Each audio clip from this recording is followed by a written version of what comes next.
No deberías haber venido. Solo te invitamos por lástima.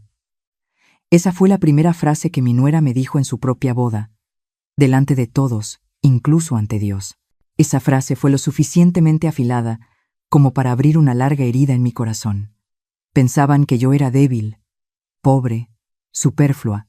Estaban dispuestos a humillarme en una boda con más de 300 invitados. Pero antes de continuar, revisa si ya te suscribiste al canal y comparte en los comentarios desde dónde nos estás viendo. Nos encantaría saber hasta dónde llegan nuestras historias de venganza. La boda de mi hijo se celebró en la Hacienda Los Laureles, en las afueras de Guadalajara.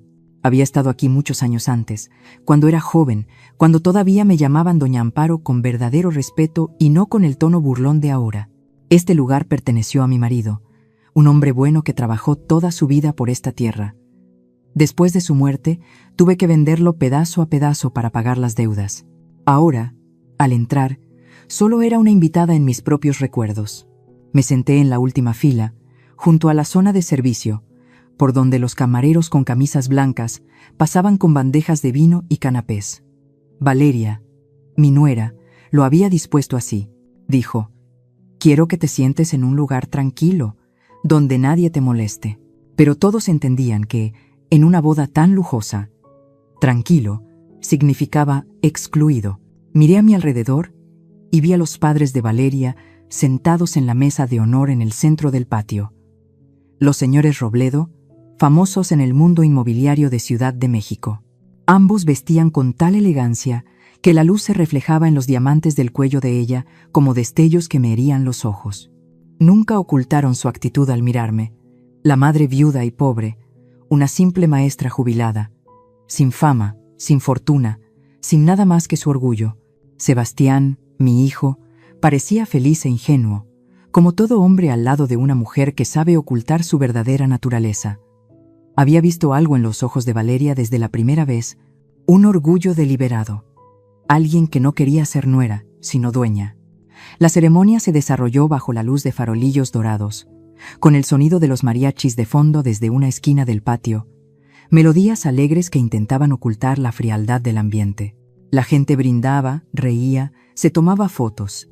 Yo no dije nada, solo me senté a observar. Pensé que lloraría de felicidad, pero resultó que las lágrimas llegaron por el dolor. Cuando llegó el momento de los discursos, Valeria subió al estrado. Su voz era suave, segura y fluida, como si la hubiera ensayado de memoria. En primer lugar, quiero agradecer a todos por estar aquí hoy para compartir el día más importante de mi vida y la de Sebastián. Especialmente a aquellos invitados que han venido de lejos, de lugares más humildes, pero que aún así han querido formar parte de este día feliz. Toda la sala se rió. Escuché claramente un susurro delante. Esa debe ser la madre del novio. Mi corazón se encogió. Valeria continuó, con una sonrisa en los labios. Siempre he creído que el matrimonio no es solo la unión de dos personas, sino la armonía entre dos mundos. Uno que aporta estabilidad y tradición, y el otro que aporta oportunidades y clase. Y hoy, esos dos mundos se han encontrado aquí. Se oyeron risas discretas. Entendí lo que quería decir. Tradición. Esa era yo. Clase. Esa era su familia. Bajé la cabeza y apreté el viejo collar de perlas que llevaba en el cuello. Era el único recuerdo que me había dejado mi marido. Solía creer que estas perlas traían suerte. Ahora solo deseaba que fueran lo suficientemente fuertes como para no romperse conmigo. Entonces Valeria me miró directamente, con los ojos brillantes y la voz dulce como la miel. Es muy conmovedor ver a todas las generaciones de la familia de mi esposo presentes, aunque las circunstancias de cada uno sean un poco diferentes. Algunos de nosotros estamos acostumbrados a las mesas de cristal, otros a las sencillas mesas de madera de la cocina. Pero hoy, todos compartimos la misma mesa, ¿verdad? Toda la sala estalló en una carcajada, una risa educada, pero llena de insinuaciones. Valeria sabía que había tocado mi punto más sensible. Hizo una pausa, como para que el público asimilara sus palabras, y luego continuó con una falsa compasión. Alguien me preguntó por qué organizar una boda tan grande, invitando incluso a personas que Quizás no están acostumbradas a un ambiente tan lujoso. Y respondí, por bondad, sería una pena no invitarlos. Los murmullos comenzaron a extenderse. La gente miraba a Amparo, la madre sentada al final de la fila, en silencio, con el rostro pálido. Y entonces, Valeria soltó la frase, que quedaría grabada para siempre en la memoria de todos. No deberías haber venido, solo te invitamos por lástima. Todos los sonidos cesaron, solo se oía el viento susurrando entre los naranjos. Sebastián se giró, con el rostro blanco como el papel, y tartamudeó. Valeria, ¿qué estás diciendo? Ella siguió sonriendo. Una sonrisa a la vez inocente y maliciosa. Solo estaba bromeando. ¿Por qué se ponen todos tan serios? La gente forzó una risa, pero esa risa era pesada, como si todo el espacio intentara tragarse mi humillación. No dije nada, no reaccioné, solo miré a mi hijo, cuya mirada vacilaba entre su madre y su esposa. Finalmente, bajó la cabeza y puso la mano en el hombro de Valeria como un gesto de protección. Lo entendí. Lo había perdido. No porque Valeria fuera inteligente, sino porque él la amaba ciegamente. Pero Valeria no sabía que, antes de llegar a esta boda, yo ya lo sabía todo. Sus secretos, enterrados durante mucho tiempo, las llamadas telefónicas clandestinas, los hombres con los que se veía y las noches secretas de hotel. Tenía todas las pruebas en mi poder. Me mantuve en silencio no por debilidad, sino porque estaba esperando el momento adecuado. Hoy era ese momento. La vi levantar su copa de vino, sus manos brillando bajo las luces doradas. Miré a mi alrededor y vi a sus padres asentir con satisfacción. Vi a Sebastián orgulloso, pensando que se había casado con una joya preciosa. Yo solo pensaba una cosa: ninguna joya brilla más cuando se lava con agua sucia. Cuando terminaron los aplausos, me puse de pie. Todos me miraron, sorprendidos. Sonreí, tan ligera como el viento. Gracias, Valeria.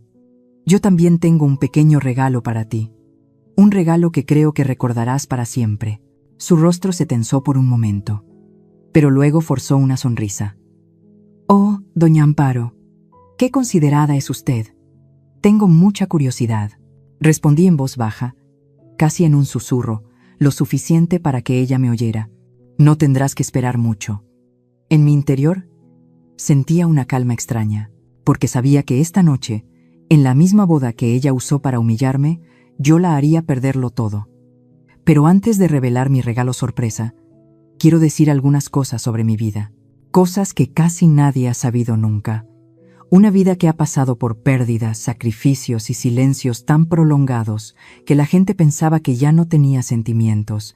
Pero fue en ese silencio donde aprendí a observar, a recordar y a esperar el momento oportuno. Porque nadie entiende mejor el poder de la paciencia que una madre que ha sido olvidada por el mundo entero. Veían a una mujer anciana, de pelo cano, con ropa sencilla, que siempre mantenía la cabeza gacha y hablaba en voz baja, y pensaban que no me quedaba nada que proteger, ni fuerzas para enfrentarme a nadie. Fui profesora de literatura en el Instituto Guadalupe, donde el sonido de la tiza en la pizarra era el más familiar de mi vida. 30 años dando clases sobre el amor, la honestidad y la dignidad. Siempre creí que la bondad podía salvar a la gente. Pero Fernando, mi marido, se fue una tarde bochornosa, dejándome sola con nuestro hijo pequeño. Desde que Fernando murió, me prometí vivir de tal manera que mi hijo no tuviera que avergonzarse de tener una madre pobre. Trabajé, ahorré, soporté y crié a Sebastián para que fuera un hombre decente. Nunca pensé que esa misma decencia lo llevaría a darme la espalda. Cuando Sebastián conoció a Valeria Robledo, me alegré sinceramente por él. Esa chica era guapa, hablaba con refinamiento y provenía de una familia distinguida de Ciudad de México. Pensé que quizás Dios se había apiadado de mí y le había permitido a mi hijo conocer a una buena persona. Pero no tardé en darme cuenta de que en la mirada de Valeria había algo frío, arrogante, como si me estuviera mirando a través de un cristal transparente, mostrando su desprecio en cuanto me veía. La primera vez que hablamos a solas, me dijo: «Doña Amparo, qué suerte que su hijo haya conocido a nuestra familia. Le ayudaremos a vivir mejor». Le pregunté: «¿Qué quieres decir?». Ella sonrió con desdén y respondió: Significa que ya no tendrá que preocuparse por el dinero, ni por las cosas que le faltan. Desde ese momento, supe que entre mi nuera y yo nunca podría haber una relación familiar. Cuando se discutieron los planes de la boda, Sebastián me dijo: «Mamá, no te preocupes, la familia de Valeria se encarga de todo». Solo asentí, pero sentía un nudo en el estómago. Sabía que solo quería que yo no me sintiera mal. Pero el orgullo de una madre no me permitía dejar que pensaran que iba a la boda de mi hijo sin contribuir en nada. En silencio, tomé todos mis escasos ahorros, vendí el único reloj de oro de Fernando y le envié a Sebastián el 40% del coste de la boda, mintiendo al decir que era dinero enviado por la futura familia política. Él lo creyó, y yo me sentí aliviada. Al menos, en esa ceremonia, todavía habría una pequeña parte del trabajo de toda mi vida. Intenté creer que si me mantenía en silencio, todo estaría bien, pero callar durante demasiado tiempo también es un error. Sebastián empezó a cambiar. Venía menos a casa, llamaba menos, y cuando hablaba, lo hacía deprisa, como si temiera que alguien lo estuviera escuchando. No lo culpaba, porque sabía que los hombres jóvenes suelen estar ocupados, pero empecé a sentir que la distancia entre mi hijo y yo se hacía cada vez mayor. Una tarde, llamé a su casa y Valeria contestó el teléfono. Antes de que pudiera decir una palabra, dijo con voz hastiada: «Ay, es ella, la madre de Sebastián, esa pobre mujer». Y luego colgó. Me quedé mirando el teléfono en silencio, con el corazón vacío. Nunca me había sentido tan humillada, no porque fuera pobre, sino porque mi hijo estaba permitiendo que otra persona despreciara a su propia madre. Esa noche no comí ni dormí. Me senté frente al altar de Fernando, contemplando su fotografía en un marco de madera oscura. La luz parpadeante de las velas iluminaba su rostro, tan bondadoso que dolía. Le susurré: «¿Ves? Me han convertido en el hazme reír. Nuestro hijo ya no me ve como su madre. Pero te prometo que no dejaré que pisoteen nuestro honor». Apagué la vela, me levanté y miré mi reflejo en el cristal de la ventana. Esa mujer ya no era la dulce maestra Amparo de antaño. Era una persona que había sido empujada al límite. Y cuando el sufrimiento se transforma en lucidez, todo está a punto de cambiar. Unas semanas después, pasé por su apartamento, llevando unas empanadas que acababa de hornear. Sebastián no estaba en casa. Oí a Valeria hablando por teléfono en otra habitación. Su voz era suave, dulce y familiar. Pero la siguiente frase que dijo me dejó helada en la puerta. «No te preocupes, cariño. Después de la boda, todo será más fácil. Él no sospecha nada». Casi se me cae la cesta de empanadas. ¿A quién llamaba cariño? ¿Y qué significaba todo será más fácil? Quería creer que había oído mal. Pero una madre rara vez se equivoca cuando su instinto le dice que su hijo está siendo traicionado. Me fui en silencio, dejando la cesta de empanadas en la puerta como un repartidor anónimo. En ese momento, comprendí que la sonrisa, la dulzura, la forma en que Valeria fingía preocuparse, todo era solo una fachada. Debajo de esa fachada había una persona fría, calculadora y más peligrosa de lo que jamás había imaginado. A partir de ese día, empecé a observar más de cerca. Cada vez que salía de casa, anotaba la hora, el motivo y a veces incluso el nuevo perfume que usaba. Descubrí que los martes y viernes, Valeria solía salir con la excusa de verse con una amiga, pero la ropa que llevaba, su maquillaje, el perfume más intenso de lo habitual, no parecían los de alguien que va a ver a una amiga. Empecé a guardar los recibos, los pequeños trozos de papel que olvidaba en la mesa, los recibos de taxi del Hotel Santa Catalina, un lugar al que decía no haber ido nunca. Cada detalle, por pequeño que fuera, hacía que mi corazón se sintiera más pesado, pero también me hacía estar más alerta que nunca. No se lo conté a nadie. Seguí interpretando el papel de la madre dulce, sonriendo, llamando para desearle felicidad a Valeria, e incluso elogiando las fotos de la boda que me enviaba. Pero por dentro, ya había comenzado a reescribir mi historia, una historia que ellos nunca pensaron que yo podría reescribir. Recordé a don Lázaro, un viejo amigo de mi marido, un detective privado jubilado que vivía en el barrio de Tlaquepaque. Él había ayudado a Fernando a investigar un caso de robo de tierras años atrás. Fui a verlo, llevándole una caja de tamales como regalo. Cuando le conté mi historia, se quedó en silencio durante mucho tiempo y luego solo dijo: «Doña Amparo, si quiere saber la verdad, prepárese, porque la verdad siempre es más cruel de lo que uno se imagina». Asenki. En sus ojos nublados, volví a ver la imagen de Fernando, quien también me había enseñado que a veces la justicia hay que tomarla por propia mano, y supe que había cruzado la línea de la resignación. Los días siguientes viví en dos mundos. Durante el día seguía siendo la madre amable, sonriendo a los vecinos, cocinando, limpiando, hablando normalmente con mi hijo. Pero al caer la noche, me convertía en otra persona, una mujer cautelosa, fría, que seguía cada paso de quien había insultado el honor de mi familia. Don Lázaro me envió fotos de Valeria con un hombre desconocido, un empresario que había estado en la fiesta de compromiso. Estaban sentados juntos en un bar de la colonia americana. La luz roja se reflejaba en su rostro. Su sonrisa era tan dulce como falsa. Ya no lloraba. Las lágrimas en ese momento solo me cegarían. Empecé a recopilarlo todo: fotos, mensajes, facturas de hotel, incluso un fragmento de una llamada grabada en secreto por don Lázaro. Cada papel, cada foto, lo metía en un sobre marrón y lo sellaba. Cuantas más pruebas tenía, más frío se volvía mi corazón. Ya no era la mujer débil que lloraba ante el altar de su marido esa noche, pero tampoco había pensado aún en la venganza. Solo quería justicia, que la verdad saliera a la luz, para que mi hijo no viviera para siempre en una mentira. La noche antes de la boda, me senté a la mesa. La luz amarilla iluminaba el sobre grueso. Puse suavemente mi mano sobre él y susurré: «Fernando, perdóname. No hago esto por odio, sino por nuestro honor». A la mañana siguiente, me puse un sencillo vestido gris y el viejo collar de perlas de Fernando. Al mirarme en el espejo, vi a una mujer diferente, ya no la madre despreciada, sino alguien que resurgía de las cenizas. Sonreí. Pensaban que era débil. No sabían que la debilidad a veces es solo la cáscara de una fuerza que espera el momento adecuado para manifestarse. Valeria había dicho por teléfono: «Después de la boda, todo será más fácil». Sí, tenía razón. Después de la boda, todo sería realmente más fácil, solo que no para ella, sino para mí, porque entonces ya no tendría que fingir. De vuelta en la boda, en el escenario, Valeria acababa de terminar su discurso lleno de insultos de una nuera hacia mí.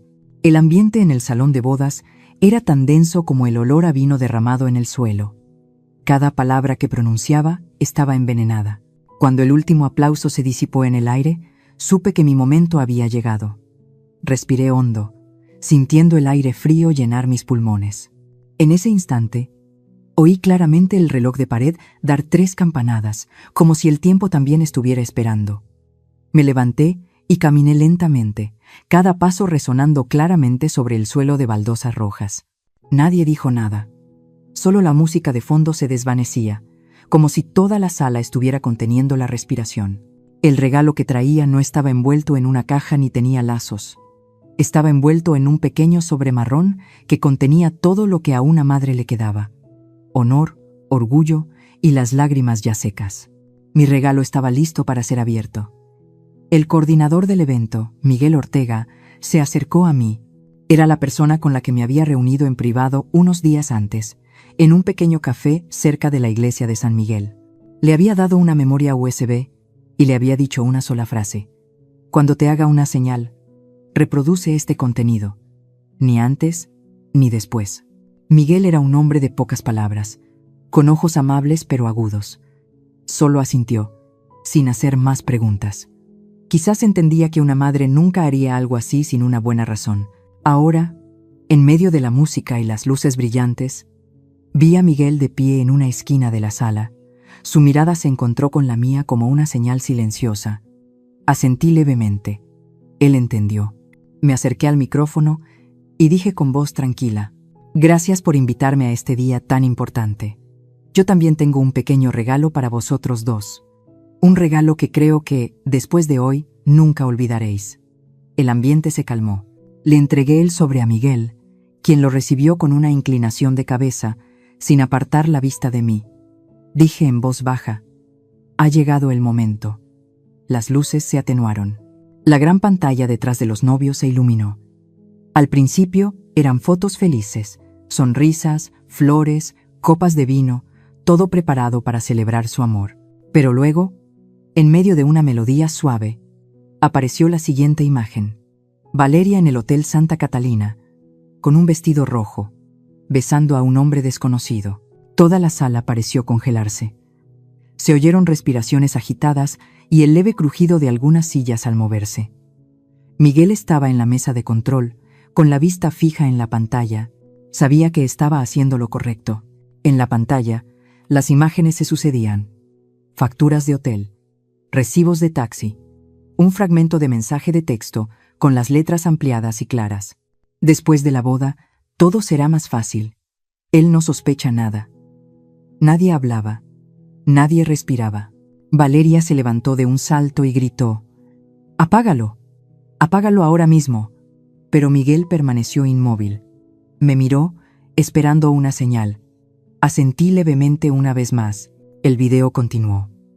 La última escena mostraba a Valeria saliendo de la habitación 304 con ese hombre, su rostro radiante, tomados de la mano como si solo existieran ellos dos en el mundo. Sebastián miró a su esposa, con los ojos vacíos. Se quitó el anillo de bodas y lo dejó sobre la mesa. El sonido del metal al chocar con la madera resonó secamente, rebotando en las paredes y en mi corazón. Dije en voz baja, pero cada palabra cayó con claridad: «Este es el regalo de bodas de tu madre. No para herir a nadie, sino para que sepas con quién estás viviendo». Nadie aplaudió. Nadie habló. Miguel me miró por última vez e inclinó ligeramente la cabeza. Su mirada era como un saludo silencioso entre personas que acababan de presenciar la verdad. Me di la vuelta y salí. El collar de perlas de Fernando tintineando suavemente con cada paso. Afuera, en el patio, las bugambillas caídas cubrían el porche. No sentí satisfacción, solo alivio, porque el regalo había sido entregado. Y la verdad, aunque cruel, finalmente había salido a la luz. A la mañana siguiente, cuando abrí mi teléfono, la pantalla estaba inundada de mensajes, llamadas perdidas y cientos de emojis parpadeantes. Puebla parecía haber explotado. Las redes sociales estaban llenas del video de la boda, un clip que nunca pensé que se convertiría en la noticia más candente de México. La gente compartía, comentaba, se burlaba y luego aplaudía. La suegra que desenmascara a la novia infiel en plena boda. La venganza más dulce de Puebla. Esos titulares corrían por todas las páginas de noticias. Me miré en el espejo y vi mi rostro. Una mujer de pelo cano, extrañamente tranquila, ahora conocida en todo el país solo por atreverse a decir la verdad en un momento fatídico. Era irónico. Solo quería que mi hijo escapara de un matrimonio falso y terminé convirtiéndome en un símbolo de justicia en las redes sociales. Mientras tanto, Valeria se derrumbó por completo. Las páginas de noticias competían por publicar fotos de ella saliendo del Hotel Santa Catalina, con las lágrimas corridas, el rímel emborronado, pareciendo una actriz de tercera categoría que había perdido su papel principal en la obra de su vida. La familia Robledo fue acosada por la opinión pública. La empresa de su padre perdió una serie de contratos, y su madre tuvo que ser hospitalizada por el shock y la humillación. Las redes sociales se burlaban. Mujeres ricas, moral barata. Leí todo y no sabía si reír o llorar. Quizás estaba presenciando un juicio popular, donde la justicia se dicta sin tribunales, solo con un vídeo. Pero cuando apagué el teléfono, mi corazón se sintió vacío. No sentía que hubiera ganado. Solo veía la silueta silenciosa de Fernando en el marco de la foto, como si preguntara: ¿es esto lo que realmente querías, Amparo? Luego, una mañana, la prensa me dio un nuevo apodo: la suegra del diablo. Mi foto estaba en la portada, con los ojos afilados y fríos, acompañada de un gran titular: la suegra más temida de México. Me reí, pero las lágrimas corrían por mis mejillas. No sabían que una vez fui profesora de literatura, que una vez creí que la bondad podía salvar a la gente. Ahora me había convertido en un símbolo de miedo, de una crueldad que el público admiraba y temía a la vez. Los transeúntes susurraban: «Es ella».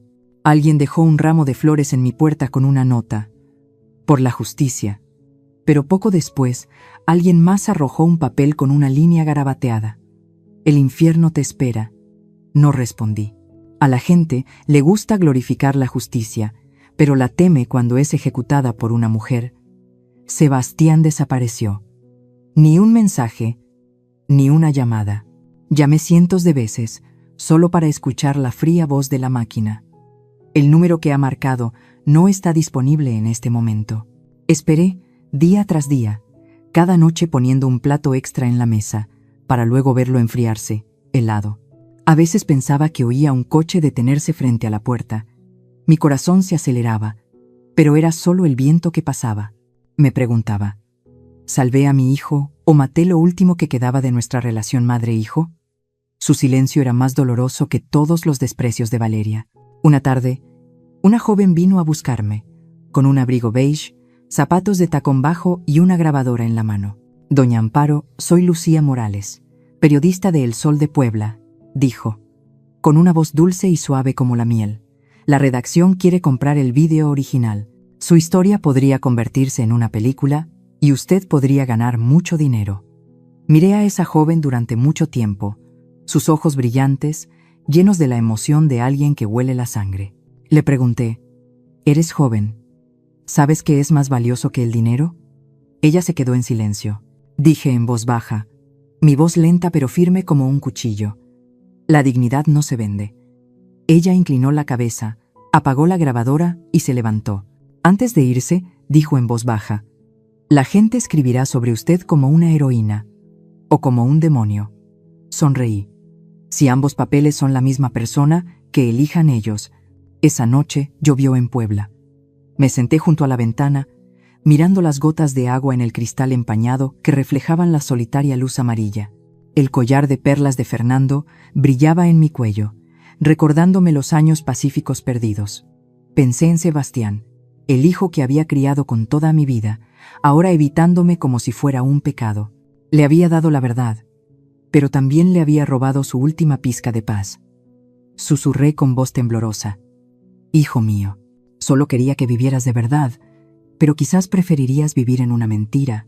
Afuera, las campanas de la iglesia de San Miguel sonaban tristes y frías como una oración por las almas que aún no han encontrado el camino a casa. Levanté la cabeza, las lágrimas corrían por mi rostro. Me llamaban la suegra del diablo, pero en el espejo solo veía a una madre que había hecho lo correcto y que aún sufría por ello. 3 semanas habían pasado desde el día de la boda rota, y Puebla había vuelto a su ritmo familiar. Las calles empedradas y húmedas, el olor a tortillas de maíz mezclado con el humo de los coches por la mañana, y las campanas de la iglesia de San Miguel sonando regularmente como si nada hubiera pasado. Pero para mí, nada era normal. Mi pequeña casa se sentía ahora demasiado grande, demasiado silenciosa. Cada vez que abría los ojos, solo oía el viento soplando a través del marco de madera de la ventana y el tic-tac constante del reloj, un sonido que parecía marcar el ritmo de una soledad interminable. Ya no tenía esperanzas con respecto a Sebastián.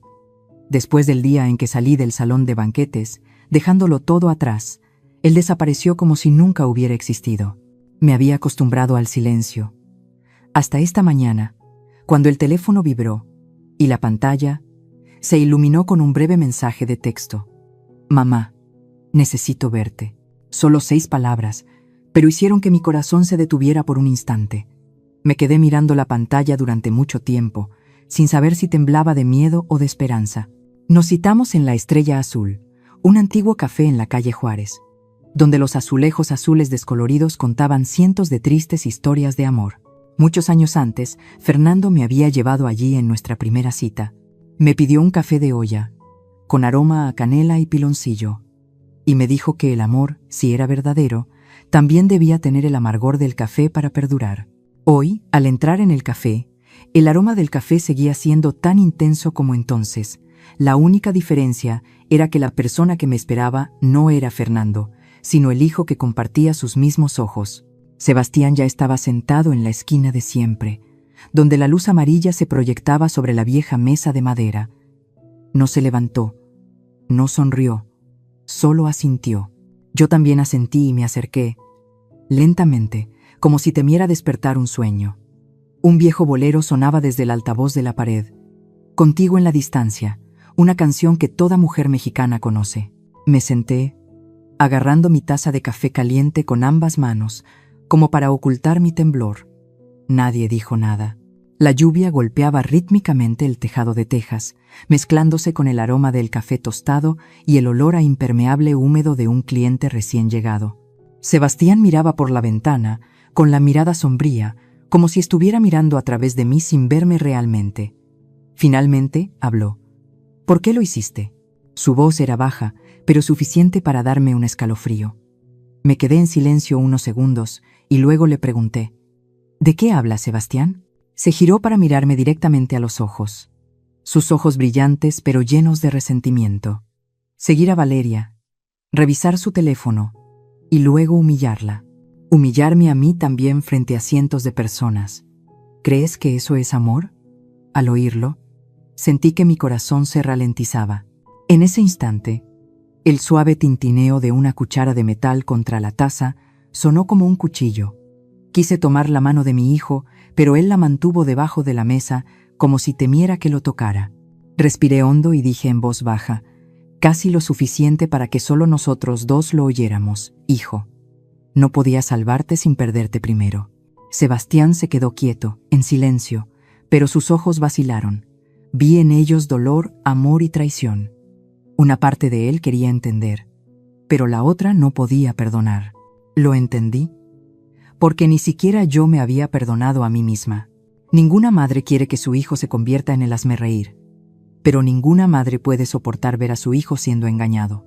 Había elegido la justicia en lugar del silencio, y el precio de la justicia era el amor maternal que moría lentamente frente a mí. Se levantó, dejando la taza de café de la que solo había tomado un sorbo. No sé qué querías demostrar, dijo, con la voz temblorosa, pero si esto es amor, es un amor que sabe matar. Iba a abrir la boca, pero antes de que pudiera, añadió, en voz baja pero cortante, a veces el amor también destruye. Luego se dio la vuelta, dejando un billete en la mesa y su espalda empapada por la lluvia. La puerta del café se cerró. Las campanillas de viento de la entrada tintinearon suavemente, sonando como una despedida. Me quedé sentada allí, durante mucho tiempo. La gente fue saliendo del café. El sonido de las sillas al arrastrarse, de los zapatos sobre las baldosas, todo se fue desvaneciendo. Mi café se enfrió, dejando una mancha marrón en la mesa. Miré la silla de enfrente, donde Sebastián había estado sentado, ahora vacía. Dentro de mí, había algo pesado que no podía nombrar. Afuera, la lluvia de Puebla seguía cayendo. El agua formaba regueros en el cristal de la ventana, reflejando las débiles luces amarillas de los coches que pasaban. De repente, recordé a Fernando. Recordé su mano sobre mi hombro en mis días más débiles. Imaginé que diría, hiciste lo correcto, Amparo, pero lo correcto no significa que no duela. Y yo, como una niña, solo podía sentir entre lágrimas. Salí del café cuando el sol ya se había puesto. La lluvia no había cesado. Gotas pequeñas y frías se pegaban a mi viejo abrigo. No abrí el paraguas. Simplemente caminé, paso a paso, por la calle empedrada y mojada, donde cada baldosa parecía llevar el sonido del pasado. Frente a un puesto de flores al borde de la carretera, las bugambillas caídas cubrían el suelo. Sus pétalos morados se deshacían bajo mis pies. El olor a tierra, mojada mezclado con el humo de mezcal, de un pequeño bar en la esquina, hacía que el aire fuera denso y picante.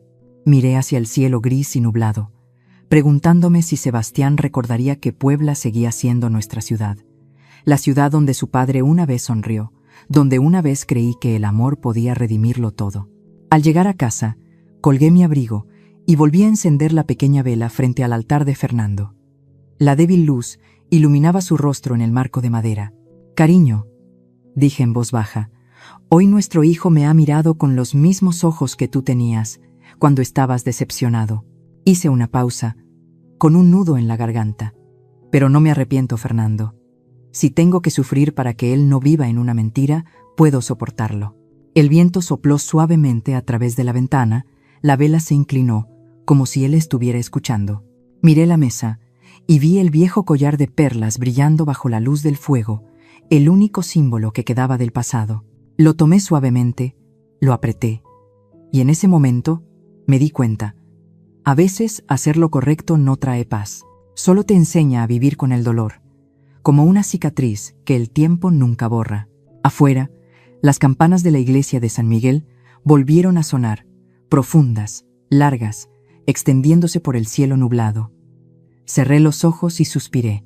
La gente me llamaba la suegra del diablo, un demonio, una mujer despiadada. Pero si alguien me preguntara quién soy realmente, respondería: solo soy una madre mexicana, que amó demasiado, creyó demasiado profundamente, y finalmente entendió que, a veces, el amor también necesita saber cómo dejar ir. Esa tarde, el cielo de Puebla estaba nublado. El viento soplaba con fuerza, y la puerta de madera de mi casa crujía como si alguien estuviera fuera. Estaba limpiando el altar cuando oí que llamaban a la puerta. 3 golpes cortos, rápidos y extraños. Cuando abrí, me quedé helada. Valeria estaba allí, con el pelo revuelto, la cara pálida, sin maquillaje, y un vestido blanco manchado como si hubiera caminado media ciudad. El olor a su caro perfume había desaparecido, dejando solo un rastro de humo de cigarrillo y alcohol barato. ¿No me va a invitar a pasar?, dijo, con la voz ronca y cansada. Me hice a un lado. Entra. Valeria entró, mirando la sencilla habitación, su habitual mirada de desprecio todavía presente, aunque débil. Este lugar no ha cambiado nada. Sigue siendo pobre y silencioso, dijo, y luego se dejó caer en una silla como si estuviera exhausta. No he venido a discutir, continuó. He venido a pedirle ayuda. No respondí. Me quedé quieta, escuchando su voz temblorosa. Lo he perdido todo, doña Amparo. Mi familia no me habla. He perdido mi trabajo, mi casa fue vendida para pagar deudas. La prensa, las redes sociales, me han convertido en el hazme reír. ¿Sabe cómo me llaman? La novia maldita de Puebla. Se rió secamente. ¿No es gracioso? La hija de los Robledo, una vez elogiada por ser perfecta, ahora es echada de su casa como un perro. La vi bajar la cabeza, con las manos temblando. No quiero oír hablar de lo que has perdido. Yo perdí a mi marido, mi honor, a mi hijo, y fuiste tú quien me hizo perder lo último que me quedaba. Valeria levantó la vista, con los ojos llenos de lágrimas, pero todavía con un brillo frío en ellos. No he venido a pedir perdón. Solo quiero que me ayude a hablar con Sebastián de nuevo. Solo una vez. Usted es su madre. Puede hacer que la escuche. Suspiré y me senté frente a ella. ¿Qué más quieres de él? Lo arruinaste delante de todo el mundo. Valeria negó con la cabeza, con la voz entrecortada. No, usted no lo entiende. Lo necesito. No por el dinero, no por la fama. No puedo vivir sin él. Sin él, no soy nadie. Me quedé en silencio, mirando su rostro, una vez alabado por su belleza perfecta, ahora agrietado y demacrado. Parecía una serpiente herida, pero que aún podía morder en cualquier momento. Respondí en voz baja: tienes razón. Sin él, no eres nadie, pero no te ayudaré a recuperarlo. Elegiste tu camino, Valeria. Ella me miró. Sus ojos cambiaron de color y su voz se volvió fría y cortante. ¿Cree que es mejor que yo, doña Amparo? Toda la ciudad la llama la suegra del diablo. No olvide que usted también mintió para salvar a su hijo. Sé lo del dinero de la boda. Me quedé helada. ¿De qué hablas? Valeria se levantó y se burló. No finja. Sé que usted falsificó la transferencia bancaria para que Sebastián creyera que el dinero venía de mi familia. Tengo una copia. Si la hago pública, la gente sabrá que usted también es una mentirosa. La habitación se quedó extrañamente en silencio. La miré fijamente, sin parpadear. Hazlo, dije lentamente. Adelante. Valeria frunció el ceño. No tiene miedo. Sonreí, con una voz profunda y firme como el acero. La verdad no se teme. La verdad nunca da miedo. Solo aquellos que viven de mentiras tienen miedo. Valeria se quedó en silencio. Su mirada vacilaba. Vi en ella odio, desesperación y un toque de miedo. Retrocedió, agarrando su bolso con fuerza. Se arrepentirá de no haberme ayudado, dijo en voz baja. Lo juro, si no recupero a Sebastián, usted también lo perderá para siempre. No respondí. Solo me levanté y abrí la puerta. Vete, Valeria. Esta vez no necesito echarte. Te has expulsado a ti misma de todos los lugares donde hay luz. Se quedó quieta unos segundos y luego salió. Cuando la puerta se cerró, oí el eco de sus tacones en las baldosas, alejándose, mezclándose con el trueno de afuera. Me quedé allí durante mucho tiempo, sintiendo como si una tormenta acabara de pasar por mi pequeña casa. Esa noche no pude dormir. Las palabras de Valeria resonaban en mi cabeza. Sin él no soy nadie. Y tú, vieja, tampoco. Me reí, pero la risa se convirtió en un sollozo. Quizás tenía razón. Yo vivía para mi hijo, y cuando me abandonó, lo que quedaba de mí también estaba vacío. Pero a diferencia de ella, no necesitaba fingir para obtener compasión. Sobreviviría, incluso si tuviera que vivir en silencio. A la mañana siguiente, cuando los primeros rayos de sol se filtraron por las rendijas de la puerta, vi un papel deslizarse por debajo. Me agaché a recogerlo, un sobre blanco, sin remitente. Dentro había una foto. Valeria, de pie frente al edificio del periódico El Sol de Puebla, con una memoria USB en la mano. Debajo de la foto había una nota escrita a toda prisa. Si tú no me ayudas, yo hablaré. Sonreí suavemente y puse la foto sobre la mesa. Hazlo, dije de nuevo, esta vez solo para mí, porque entendí que cuando una serpiente se vuelve para morder, a menudo se inyecta su propio veneno primero. Y Valeria, esa serpiente, acababa de iniciar su propio fin. No recuerdo cuántas noches pasé sentada junto a la ventana, mirando la calle vacía y preguntándome si Sebastián volvería alguna vez. Durante los últimos días, había vivido en silencio como una sombra. Ya no había llamadas telefónicas, ni timbres en la puerta, solo las campanas de la iglesia de San Miguel sonando cada tarde, recordándome que todo debe ser perdonado, aunque el corazón no olvide. Pensé que nunca volvería a ver a mi hijo. Pero la vida, como Dios, siempre tiene formas de sorprendernos. Esa tarde, mientras barría el patio, oí un coche detenerse frente a la puerta. Cuando levanté la vista, vi a Sebastián allí. Estaba más delgado, con una barba incipiente y ojeras, pero sus ojos brillaban con algo que no había visto en mucho tiempo. Calma. Iba a llamarlo por su nombre, pero la voz se me atascó en la garganta. Se acercó lentamente. «Mamá», dijo en voz baja, «¿puedo entrar?». Solo asentí y me hice a un lado. Nos sentamos en la vieja mesa del comedor, el único lugar de la casa que siempre había estado lleno de risas. Durante mucho tiempo, nadie habló. Solo oía el tic-tac del reloj y el sonido de una cuchara removiendo el café. Finalmente, Sebastián habló, su voz profunda y pesada. «He visto a esa persona». Fruncí el ceño. «¿Qué persona?». «El antiguo amante de Valeria», dijo, con la mirada baja. Dijo que todo era verdad. Se conocían antes de que yo la conociera. Valeria quería esta boda para salvar a la empresa de su padre de la quiebra. Apreté las manos, tratando de mantener la respiración. «¿Y ahora me crees?», le pregunté. Se quedó en silencio y luego asintió. No quería creerlo, porque eso significaría admitir que fui un tonto. Pero me equivoqué. Tenía razón. Miré a mi hijo, sintiendo una emoción difícil de nombrar. No alegría, sino un alivio lleno de lágrimas. «Nunca quise ganar», dije en voz baja. «Solo no quería que pagaras con toda tu vida». Sebastián bajó la cabeza. «Pensé que lo habías hecho por odio, por venganza, pero ahora entiendo. El amor no siempre se demuestra con ternura. A veces se demuestra con coraje». Al oír esa frase, se me hizo un nudo en la garganta. Era lo que había intentado decir durante tantos años, pero nadie escuchaba. Puse la mano sobre la mesa, temblando. «¿Sabes, Sebastián? No me vengué de nadie. No fue venganza.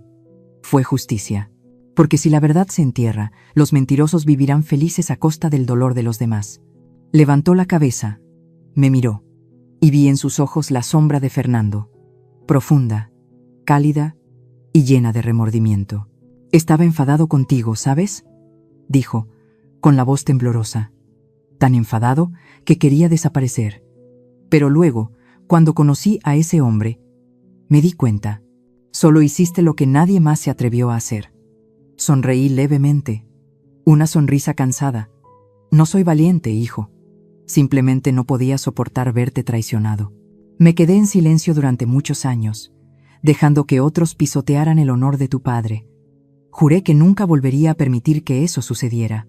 Sebastián extendió la mano y tomó la mía. Me sobresalté al sentir su mano delgada y seca, como si hubiera atravesado una tormenta de arena. Lo siento, dijo, con la voz entrecortada. Dije cosas que no debería haber dicho. Te hice daño. Pero, mamá, tú sigues siendo el lugar al que pertenezco. Mis lágrimas cayeron sobre su mano. No las sequé. Ambos nos quedamos en silencio. Solo nuestras respiraciones y los latidos de nuestros corazones se mezclaban. Me levanté y fui a buscar una pequeña caja de madera. Dentro había fotos antiguas. Fernando, yo y un joven Sebastián. Días de pobreza pero de felicidad. Se la di a mi hijo. Esto es todo lo que queda de tu padre. Lo guardé para recordar que, aunque la vida nos traicione, la familia es donde todo comienza y donde todo termina. Sebastián miró cada foto, con los ojos enrojecidos. Recuerdo ese día, dijo. Tú y papá discutisteis, pero por la noche pusisteis la mesa juntos. No lo entendí entonces. Ahora sí lo entiendo. El amor verdadero no necesita ser perfecto, solo necesita no abandonar al otro. Asentí levemente. Tu padre solía decir, cuando amamos de verdad, debemos ser lo suficientemente fuertes para perdonar. Pero perdonar no es olvidar, hijo. Perdonar es mirar la herida de frente y aún así elegir seguir viviendo. Sebastián me miró. Las lágrimas corrían por su rostro sin que las secara. Me acerqué y lo abracé. Hacía mucho tiempo que no abrazaba a mi hijo. Apoyó la cabeza en mi hombro y dijo en voz baja, mamá, gracias por no abandonarme.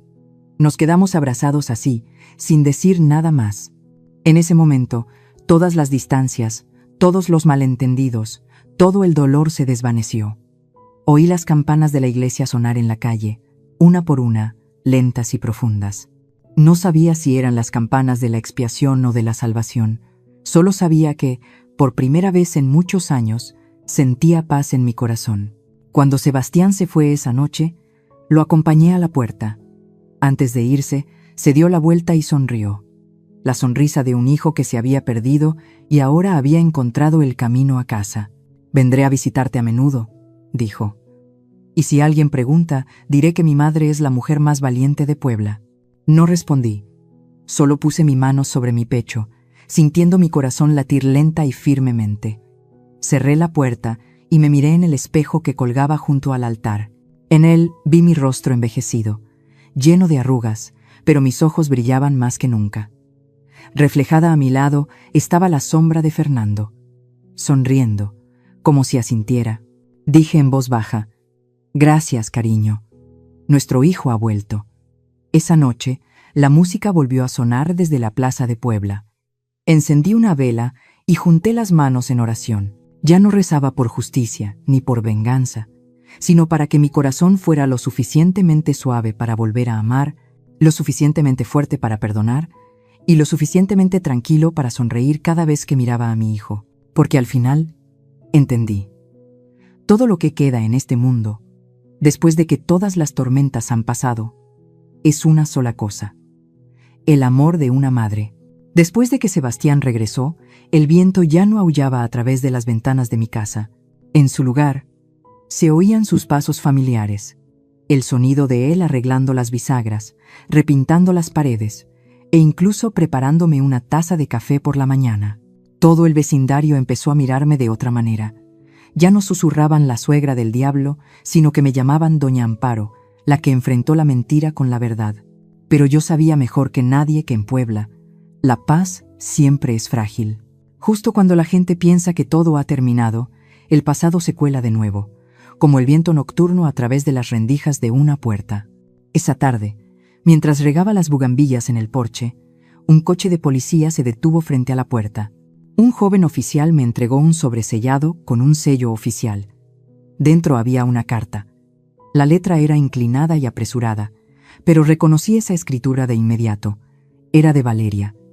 Ella escribió: «Doña Amparo, usted ganó. ¿Pero es feliz?» «Lo he perdido todo. Dinero, familia, trabajo. Me llaman serpiente, pero quizás usted también tiene su propio veneno». Dijo una vez que la justicia y la venganza no son lo mismo, pero a los ojos del mundo, ¿quién puede distinguirlas? Si algún día desaparezco, no me busque. No querrá verme en este estado. Doblé la carta y la puse en el altar junto a la foto de Fernando. La vela parpadeó, proyectando su luz sobre el rostro de él. Y en ese momento, sentí que me miraba. No con reproche, solo con tristeza. 2 días después, la maldición de Valeria se hizo realidad. El Sol de Puebla publicó en primera plana: «Doña Amparo Salgado, la madre que mintió por amor». Detallaron cómo había falsificado una transferencia bancaria para ayudar a Sebastián a pagar la boda, llamándome la mujer que vivía una mentira para proteger su imagen santa. Las redes sociales explotaron de nuevo. Algunos me elogiaban por mi valentía, otros me maldecían por mi hipocresía. Por la tarde, Sebastián trajo el periódico y lo puso frente a mí sin decir una palabra. Pensé que mi hijo se enfadaría de nuevo, pero solo me miró durante mucho tiempo y luego dijo en voz baja: «He leído todo el artículo, mamá, y no estoy avergonzado. Si tuviera que elegir entre una madre que miente por amor y una esposa que miente por interés, te seguiría eligiendo a ti». Por primera vez, sentí mi corazón tan ligero como el viento de Puebla después de la lluvia. Me eché a llorar, no por miedo o humillación, sino porque finalmente mi hijo había entendido. Esa noche, abrí la caja de madera de Fernando, donde guardaba todos los recuerdos de toda una vida. Debajo de las fotos antiguas, encontré un sobre amarillento, fechado 25 años atrás. Dentro estaban los títulos de propiedad de una casa en Guanajuato, a mi nombre. La última línea de la carta decía: «Si algún día sientes que el mundo te da la espalda, vete de Puebla. En Guanajuato hay un lugar más pacífico, donde solo hay viento y colinas. Allí puedes empezar de nuevo». Toqué temblorosamente la escritura de Fernando, sintiendo como si me estuviera hablando desde el más allá. Quizás él sabía de antemano que algún día tendría que dejar este lugar para encontrar mi propia paz. A la mañana siguiente se lo conté a Sebastián. Se quedó en silencio durante mucho tiempo y luego preguntó: «¿Te vas a ir?» Asentí. Ya he hecho lo que tenía que hacer aquí. Necesito aprender a vivir de nuevo, no para olvidar, sino para perdonar. A ellos y a mí misma. Sebastián tomó mi mano. Su mano era más cálida que cualquier palabra. «Si te vas, te extrañaré mucho». Sonreí y respondí en voz baja: «No necesitas que estés cerca para quererme, hijo. Mi sangre todavía corre por tus venas. Mientras vivas con decencia, seguiré allí, en cada latido de tu corazón». Pensé que eso sería suficiente para cerrar el capítulo, pero el destino no me permitió dejar Puebla en paz. La noche antes de irme, un pequeño paquete se deslizó por la rendija de la puerta. Dentro había una memoria USB. Una memoria USB plateada, idéntica a la utilizada en la boda. Mi corazón se encogió. La conecté a la computadora y apareció una imagen. Primero, el viejo video. Valeria en el Hotel Santa Catalina. Esa sonrisa falsa, esos besos furtivos. Pero luego, al final, apareció una nueva sección, añadida. Valeria sentada en una habitación vacía, con el rostro pálido, el pelo corto y los ojos cansados. Habló lentamente, con voz ronca. Quizás ella tenía razón. El amor no me salvó, pero al menos me enseñó que todavía hay personas que luchan por lo correcto, incluso si tienen que estar solas. Solía pensar que eras el diablo. Ahora sé que el verdadero diablo es el miedo a la verdad. Luego, el video se cortó. La pantalla se quedó completamente negra. Me quedé sentada en silencio, escuchando mi corazón latir tan lentamente como las campanas de una iglesia. Saqué la memoria USB y la puse en el altar, junto a su carta. «Que Dios te perdone, Valeria», dije en voz baja. «Porque finalmente aprendiste la lección que yo aprendí demasiado tarde». A la mañana siguiente, me fui de Puebla. El cielo estaba extrañamente azul. Sebastián me llevó a la estación de autobuses. No hablamos mucho, solo me tomó la mano con fuerza. Cuando el autobús empezó a moverse, miré hacia atrás por la ventana. La ciudad se alejaba, sus tejados rojos, sus calles soleadas, y la figura de mi hijo se hacían cada vez más pequeñas. El collar de perlas de Fernando todavía se balanceaba en mi cuello. Su luz se reflejaba como una lágrima del pasado. Cerré los ojos y respiré hondo. No sabía qué me depararía el futuro en Guanajuato. Solo sabía que llevaba todo conmigo: el dolor, la fe y el amor eterno de una madre. La vida me enseñó que algunas verdades se pagan con soledad y que algunos silencios son el legado más hermoso que dejamos atrás. Cuando el autobús salió de Puebla, no miré hacia atrás. Esa ciudad lo había presenciado todo: la humillación, la venganza y el momento en que se reveló la justicia. Pero en mi corazón ya no había odio, solo un profundo vacío. Me fui porque quería encontrarme a mí misma, no a la madre resiliente, ni a la suegra del diablo de la que hablaba la gente. Solo quería volver a ser Amparo, una mujer ordinaria que sabía amar, sentir dolor y sonreír al viento. Guanajuato me recibió con el olor a café tostado y la niebla de la mañana. Las sinuosas laderas, los tejados de tejas rojas y el sonido de una guitarra que llegaba desde la plaza me recordaron mi juventud perdida. Alquilé una pequeña casa en la ladera de una colina, con una ventana que daba al valle. Por la noche, las luces parpadeaban como miles de velas, y sentí que estaba viviendo en otro mundo, donde nadie me conocía, nadie me juzgaba. Aquí ya no era la madre despreciada, sino una viuda que vivía en silencio con los recuerdos de su marido. El primer día, limpié la habitación y colgué una foto de Fernando en la pared. Dije en voz baja: «Cariño, finalmente me he ido de Puebla. Me he traído tu collar de perlas y todos los sueños que no llegamos a vivir». En ese silencio, me pareció oír su risa. Quizás, en algún lugar, Fernando también se sentía en paz. Las mañanas en Guanajuato eran diferentes. Me despertaba temprano, preparaba café negro y me sentaba en el porche a ver cómo la niebla se disipaba sobre el valle. De vez en cuando, los vecinos pasaban y me saludaban: «Buenos días, doña Amparo». Yo les respondía, y ellos simplemente sonreían amablemente. Nadie sabía quién había sido yo. Ese mismo anonimato me hizo sentir más ligera que el propio perdón. Un día, el cartero llamó a la puerta. En su mano tenía un sobre con una caligrafía familiar. Era de Sebastián. Lo abrí con manos temblorosas. «Mamá, estoy dando clases de nuevo en Puebla. Los alumnos me preguntan por qué siempre insisto en la importancia de la verdad. Solo les digo que es porque me enseñaron que el amor y la verdad no pueden separarse. He entendido que nunca hiciste nada por odio. Solo quería salvarme. Ahora me doy cuenta de que a veces el amor también necesita ser tan valiente como la justicia». Lo leí una y otra vez y luego me apreté la carta contra el pecho.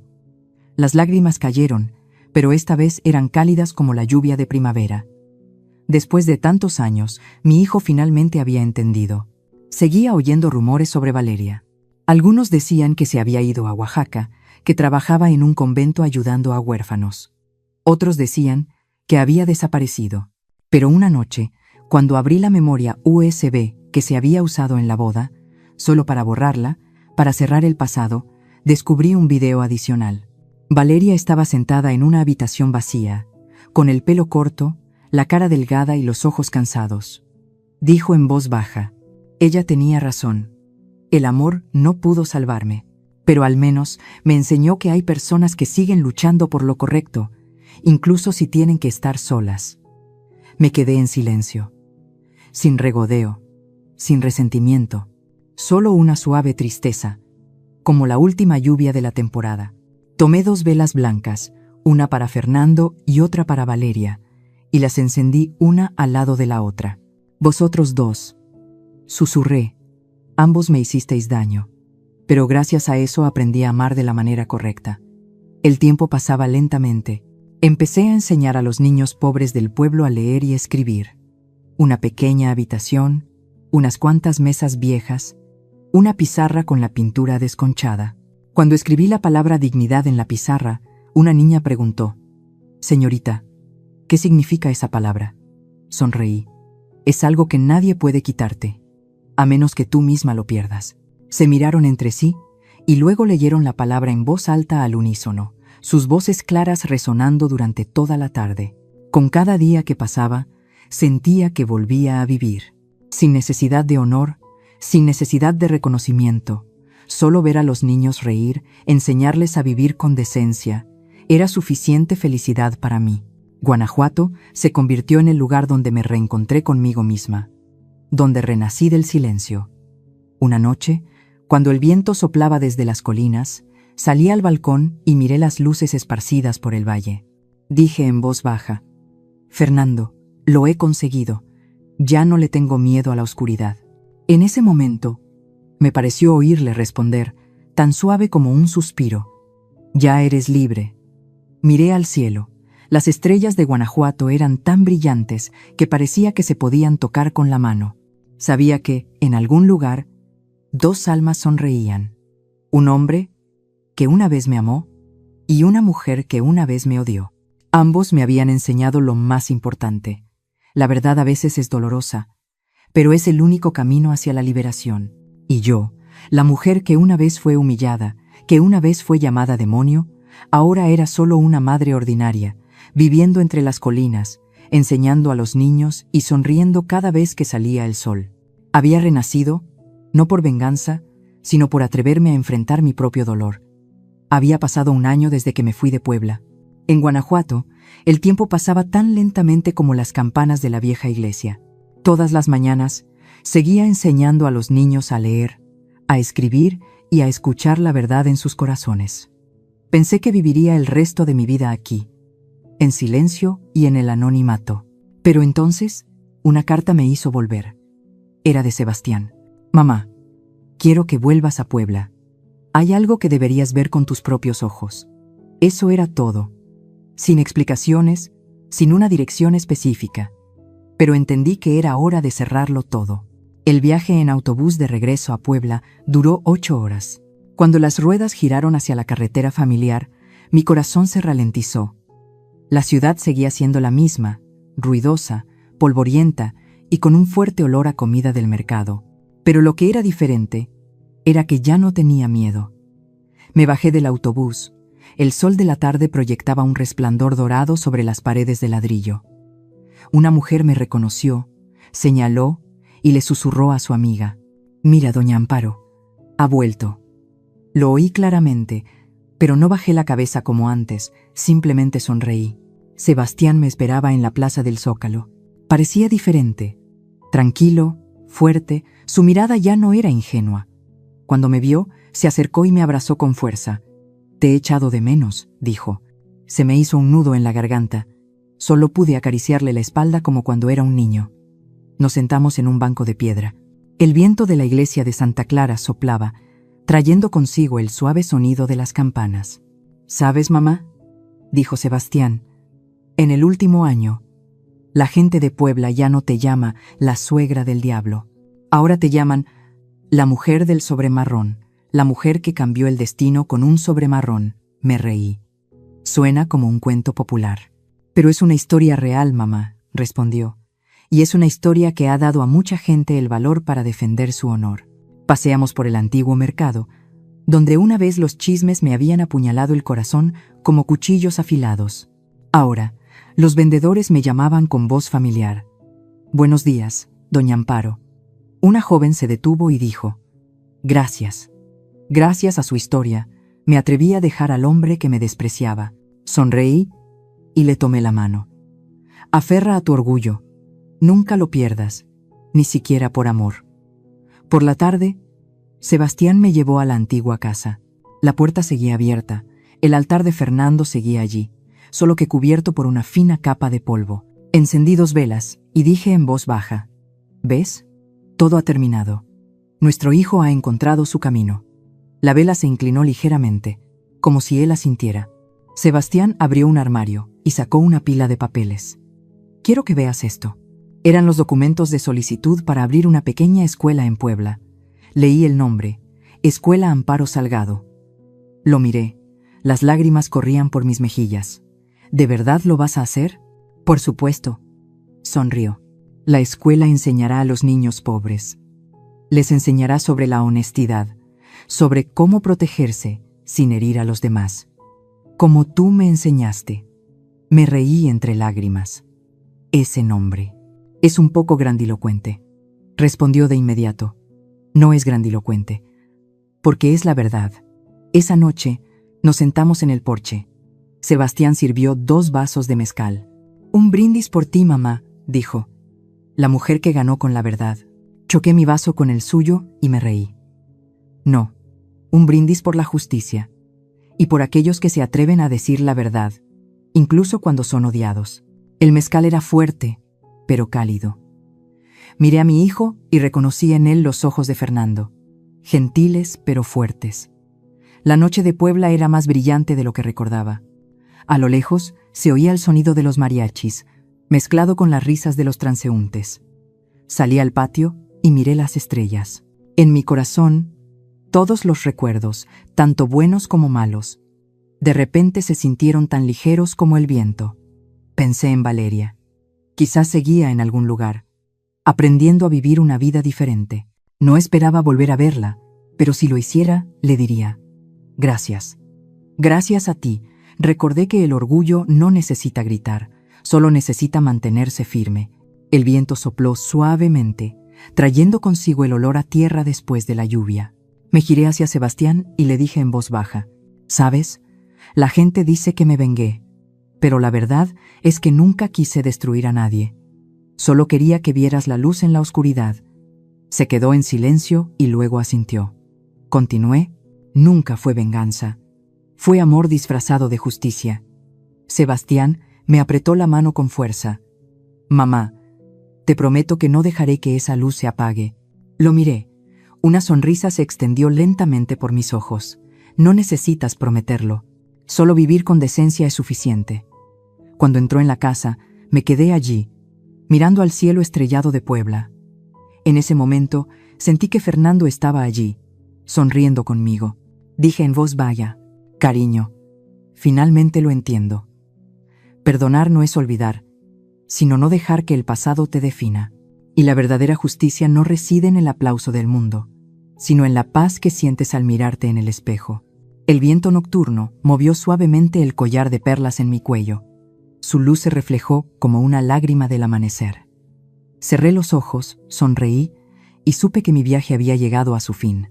No con odio, no con amargura, sino con amor, verdad y compasión. Solía pensar que el silencio era debilidad, que la resistencia era un fracaso, pero aprendí que la verdadera fuerza de una mujer no reside en la venganza, sino en la capacidad de levantarse y mantener la dignidad en medio del dolor. No necesito gritar para demostrar que soy fuerte, solo necesito no perderme a mí misma. Quiero decirles a todas las mujeres que sufren injusticias: no tengáis miedo. Aunque seáis traicionadas, despreciadas u olvidadas, seguís teniendo valor. Perdonar no es debilidad, sino atreverse a seguir viviendo sin cargar con el odio.